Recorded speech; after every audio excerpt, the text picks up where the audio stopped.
welcome to episode 55 of the Youth Squad Legends series with Chesterfield.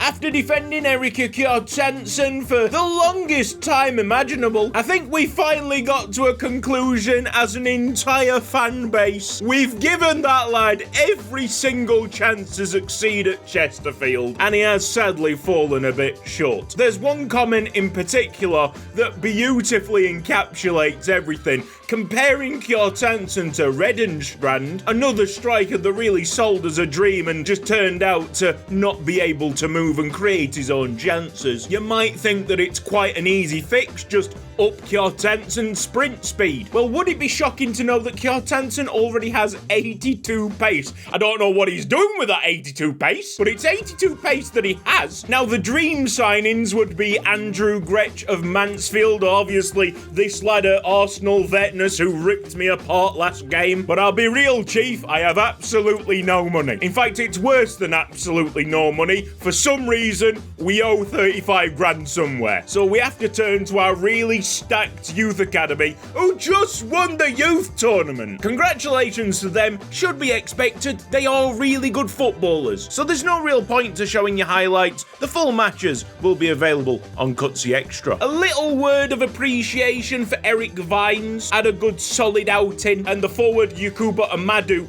looking very tasty indeed. But being the striker with the lowest overall in this youth academy is not the player that we're going to turn to for the first team job. There's players here in the mid-70s like Edgar Babayan, Maxim Sebatari, that surely should be given the call up a little bit earlier. So that's exactly what we're going to do. We shall also use this time to promote Teodoro Rivera, who seemed incredibly composed on the ball. And with this rather unique situation on Chesterfield's hands, we got Posh Cutsy to give these youth players further incentive. Hello there, Posh Cutsy here. How are you doing? Every goal that a youth player scores in this episode will improve that player by 1 overall. Hooray! Toodles! So can these players from the class of 2028 grab the bull by the horns? Well, our first match is up against Ipswich Town, 9th place at the moment, and boast a 90 attack. So they are greatly improved from the Ipswich Town that we know. Tactical preset, tiki-taka. Sebatari has been given thumbs up for this game, with Gashi a surprise inclusion at the back. Higher overall defenders to try and keep Ipswich Town at bay. Wearing number 10 on the back, can Maxim Sebatari do something here? He needs to be darting in and out of centre-backs. I mean, he set it up lovely there, Jam, off target. In this setup, you don't really need to be a goal scorer, so long as you're disrupting the centre-backs, setting it up for Enos Jam, you basically can do what you want. In a perfect world, Chesterfield would have signed up Yerson Rower of Harrogate fame. Good solid start by Gashi, 2 stops on the ball already. Selecting Gashi again, he's there. Go on, lad. Gashi once again called into action. Oh, this has been an excellent choice here by the manager. Gashi with 4 interceptions in 20 minutes. Truly inspired. Ruoko going into Sebatari. I mean, he's making life difficult. Latotu to the midfield. Really doesn't want to be losing this ball. Pushes it out to Rob Smeaton, who's taken up a very wide position. Poor touch there by Enos. Picked up by Sombat, slows down any breakaway, but the breakaway is going to happen. Yes, Latotu, what a phenomenal player. For the overall, Latotu is quite an exceptional wing-back. I think Chesterfield are just feeling their way into the game and waiting for any kind of spark. That spark might have come from Sebatari. If the fantastic acrobatic attempt found its way past the goalkeeper, we would have taken this roof off. Go on, Sebatari. Yes, lad.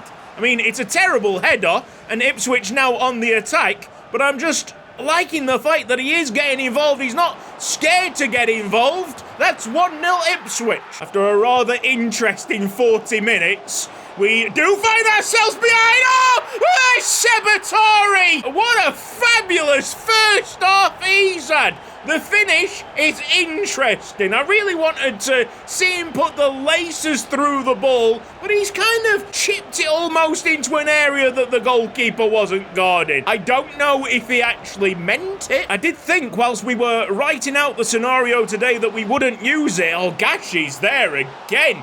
That's an incredible 45 minutes from the new centre-back. Anyway, thought it was going to be a useless scenario. Turns out, absolutely not. Sebatari comes into the first team, already improves by 1 overall. How about that? I tell you what, I'm just having a lovely time on FC25 at the moment. Oh, Jam behave! Now for the counter-attack, Chesterfield. It's Sebatari caught in two minds there. Really wanted the pass into Andrew Sorman.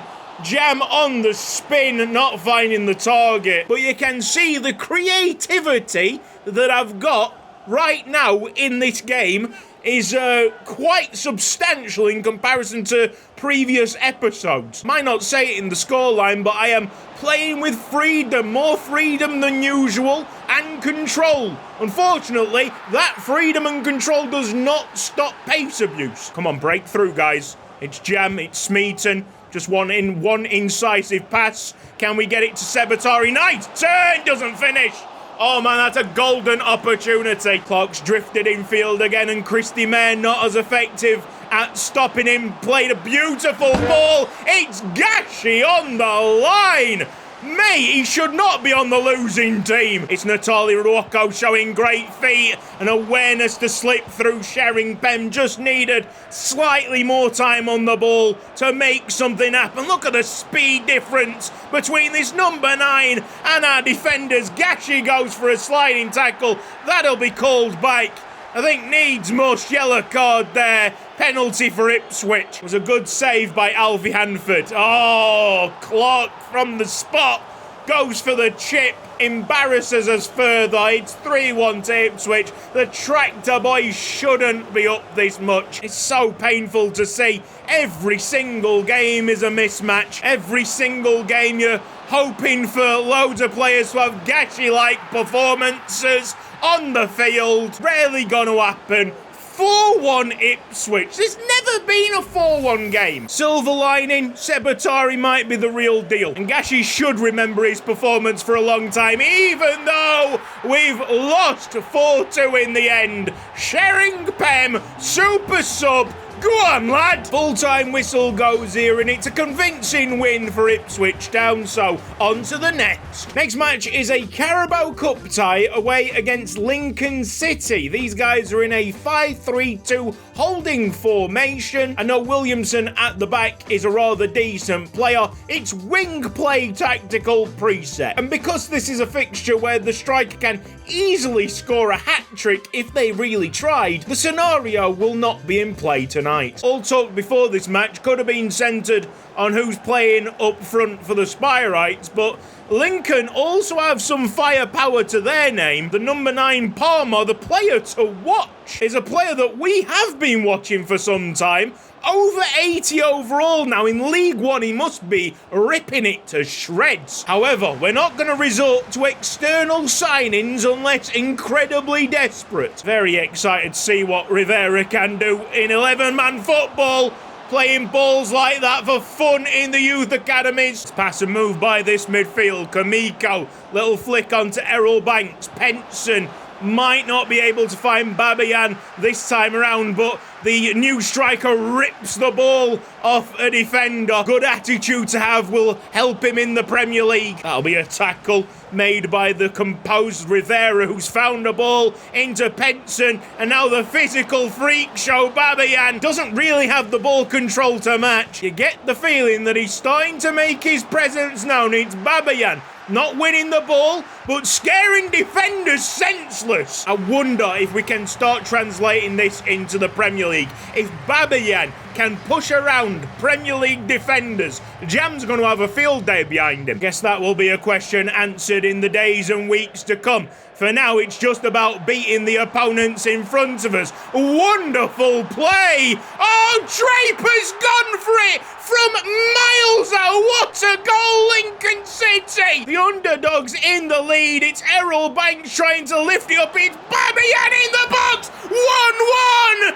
Talk about that physicality, boyo! Welcome to Yuko Ike's Haiku Chronicles with your host, Yuko Ike. I'm out here minding my own business and a bird has shit on my head. Lincoln City's lead lasted for probably less than 2 minutes. Draper to make some more magic. He returns the favour, and Walden's made the save! Charlie Palmer must have thought he'd put Lincoln City back ahead. Lincoln City slowly making their way up the field.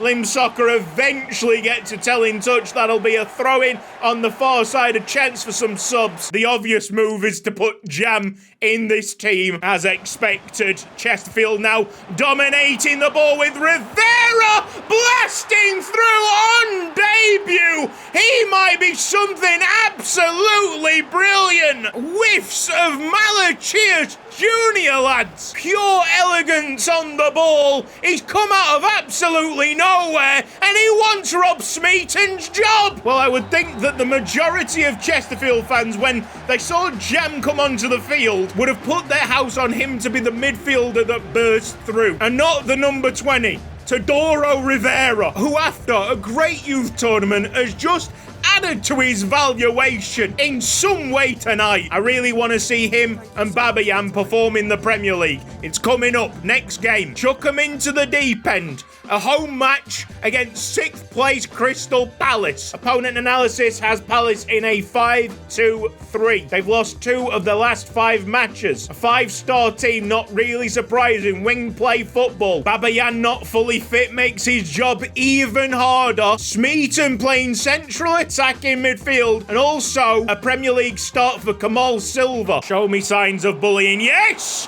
Babayan! Oh! The way he span around them defenders makes me quite excited indeed. Rob Smeaton delaying the inevitable pass. It's Babayan with the step-overs. Oh, I'm really enjoying this. Latotu makes a tackle right-hand side. Kamal Silva holds up the ball. Jam will be available eventually. And we will sting in a pass. Maybe a 1-2. Babayan over the top. Botman with a lovely touch to deal with it. It's early days, but with how the first half panned out, moving Rob Smeaton further forward might be a stroke of genius. We've been killing his game by telling him to play defensive, cover Jam, when in fact we should have pushed him further forward. The amount of havoc that we've just made for the opponent defence, pretty eye-opening. I was so blindsided by Jam's superstardom that we decided not to harness the powers of our other incredible midfielder. And I'm just sat here thinking what kind of idiot I've been for the past God knows how many episodes trying to make the other system work. That was night and day difference. In that last match, my commentary broke down so much in the second half. I was speechless and quite humiliated that we've not really tested out Smeaton at central attacking midfield before now, because if you take a step back, logically it makes so much sense. Smeaton is a creative midfielder, and we've been telling him to go and protect the back line. It's not like Gruoko can't play a different position. He's very comfortable on the left. Sadly means that Sombat Youngen gets dropped, has to fight for his first team spot again. But for me, looking at that team, that's just so much more balanced. Smeaton was never a holding midfielder. The fact that we've asked him to play holding midfield for the majority of this series is criminal. All that we've learnt today is going to come to fruition against Wolves. Here's the Ballon d'Or winner, Kang Ho Jin, who I believe is a regen, a 96 overall forward playing for United. Let's view the opponent analysis on the bottom placed team. Relegation 6-pointer, 4-2-3-1 wide. Really weak midfield, not a great defence either. Tactical preset of wing play. We'll give Kjartansson a go with Smeaton just in behind. Knowing what we know now and their performances through this episode, I will be giving Babayan and Rivera overall upgrades for their goals in the Carabao Cup. The last chance saloon here for Kjartansson in a must-win game. He's got to play well well over the next 90 minutes, or we will be saying goodbye and allowing Babayan and Sebatari to take over. The movement that we've lost up front already evident. Jam's like, sod it, I'll do it myself. Shoots wide. We've given you every single chance to thrive in this system. Kjartansson, the statue. Oh, that is absolutely gorgeous, Bazamazin and us. We're not here to muck about. We're not here to make up the numbers. I want Premier League safety with my boys. Jam takes the ball from deep. A long pass here to Smeaton. Kjartansson, just peel off. Back post, lad. Mate.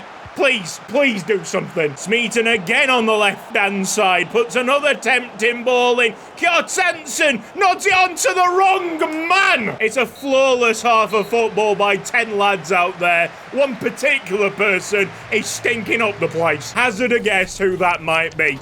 Kjartansson bows out for Chesterfield, and we'll have Maxim Sebatari second half. When we haven't got possession now, we don't feel panicked. We've needed someone like Rivera to come in and just sit behind Jam. Keep the ball ticking.